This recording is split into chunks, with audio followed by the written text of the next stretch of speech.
السلام عليكم ورحمة الله وبركاته. بأمر الله النهاردة هنعمل بديل اللحمة المفرومة المعصجة. عندنا قوانص وكوز قلب.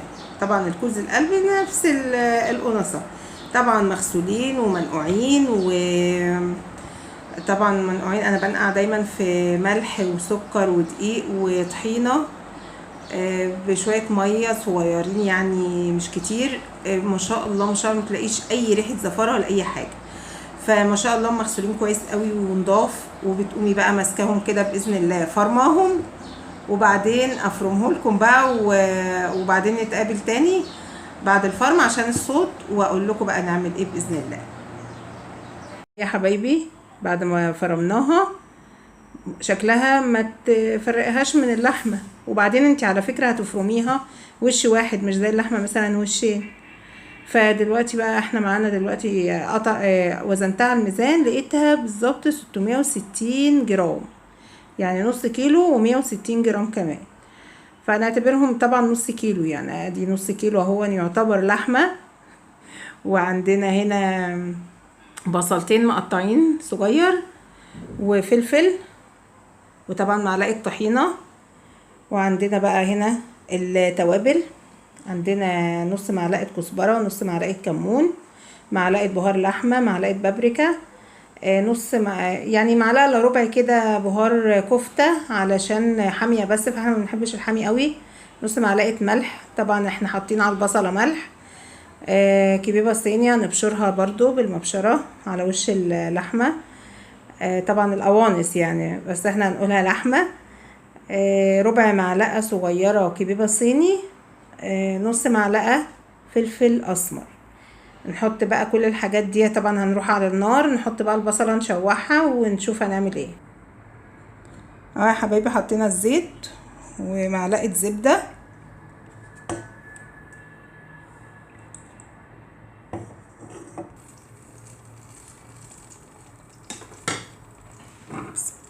نحط البصلة،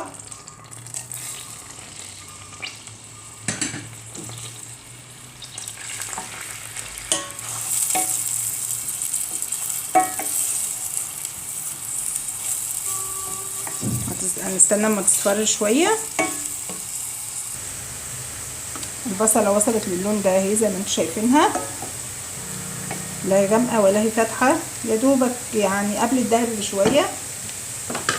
نحط عليها بقى ايه القوانص اللي احنا فرمينها، وعليها مبشور عليها الكبيبة الصين.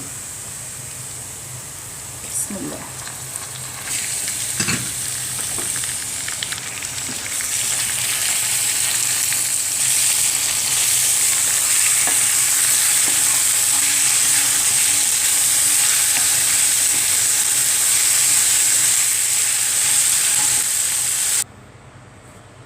نوطي عليها بقى النار.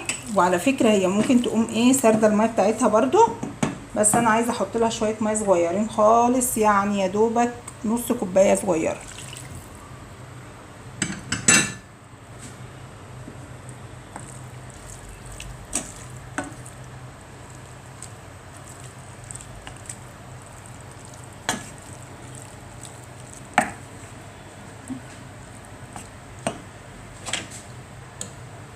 احط لها بقى ايه معلقة الطحينة،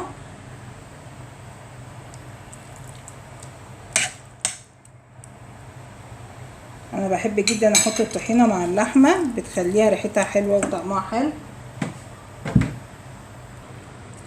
نحط حاجة بقى يعني انا نسيت اقول لكم عليها، شوية صويا صوص كده، قيمة معلقة صغيرة مش كتير. ونحط باذن الله التوابل بتاعتنا ونقلب، ونحط الفلفل،